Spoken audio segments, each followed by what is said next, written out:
The last states to extend the age for car seat and booster seat use. Well, all that has changed on January the 1st, and here to explain why these changes are so important, Jim Millican, the executive chair of the Suncoast Safe Kids Coalition and the district chief for the Lealman Fire Department, along with the vice chair, Charlene Cobb. Welcome, guys. Good to see you guys. Good morning. Thank you for having us. Okay, so first tell us the change in the law. The change that took effect January 1st basically is that we've increased the age of how long a child should be in a car seat by law in Florida. It used to be up to 3 years of age, and now it's currently to 6 years of age. And it surprises me that it took that long. Florida is one of the last states to adopt this law, is that right? We are one of the last states to adopt the law. We were one of the first states to put laws in place for it, and we're one of the last states to bring it up to where it needs to be. And really, it needs to be a little higher, but we're in a good place. Baby steps, right? We're in a good place. When you look at seat belts in cars, they're designed for adults, aren't they? Which is why we need these, right? Right, that's correct. The seat belts in the cars are designed for an adult only, and for someone who's 9 inches and taller. Kids aren't that tall, and sometimes we have kids that get tall and they manage to fit in those seats correctly, but to know if your child's really fitting in the seat correctly, they need to be able to sit all the way to the back of the seat with their rear in the crack of the seat. Their legs need to be bent at the edge of the seat and feet on the floor. Feet on the floor. If that's not taking place. That safety belt in that car was not designed for that person. Okay, Charlene, let's go through the phases based on your kid's age, weight, height, what type of seat they should be in, starting with a brand new newborn. Well, most parents think that they've installed their car seats properly and they're using them properly, when in reality only 3 out of 10 are being used properly that we see when we inspect a car seat. So we guide the parents through the different types of car seats that they need.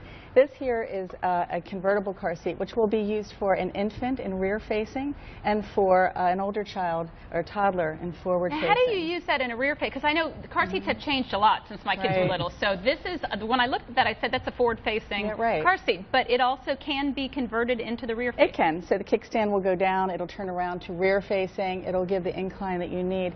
And one of the things that parents should understand is that selecting the right seat for their child for the right age, in an infant or up to 2 years of age, they don't have the bone structure that we as adults have. So in a crash, the car seat will cradle them and the harnesses will protect them and they'll ride up and back down again.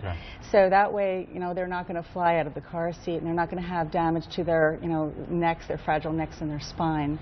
So as long as you can keep a child rear facing, the Academy of American Pediatrics says to keep them rear facing. So typically that's up to about 2 years of age or longer if they're a smaller child. Once they get a little older, they graduate to the little booster seat. Well, not yet. Oh, not yet. One stop. Right. So they would graduate to turning forward, and then this would be the next seat after that. This is a convertible seat. It can be forward-facing, and it also can turn into a high-back booster seat, as you can see. So a convertible seat, you would want your child to stay in it between the ages of about 2 and about 4 years of age. After 4 years of age, they're going to convert to either the high-back booster, which this one the straps come out of, and as you can see, she's sitting in it. The seatbelt would come across the child then in that manner. After that, they would move to the booster seat. And like Jim was saying, it's really important to have your child in the booster seat because seatbelts are made for average-sized adults. They're not made for children.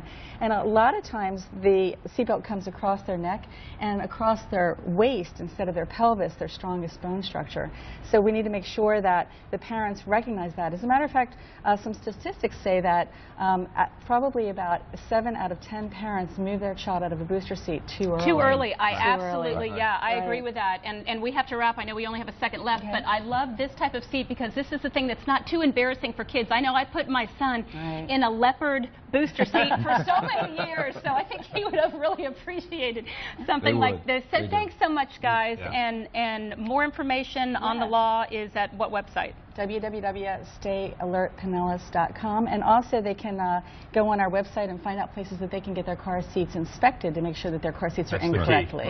Great. Thanks so much, guys. Thank you. Very good information. All right, well, up next.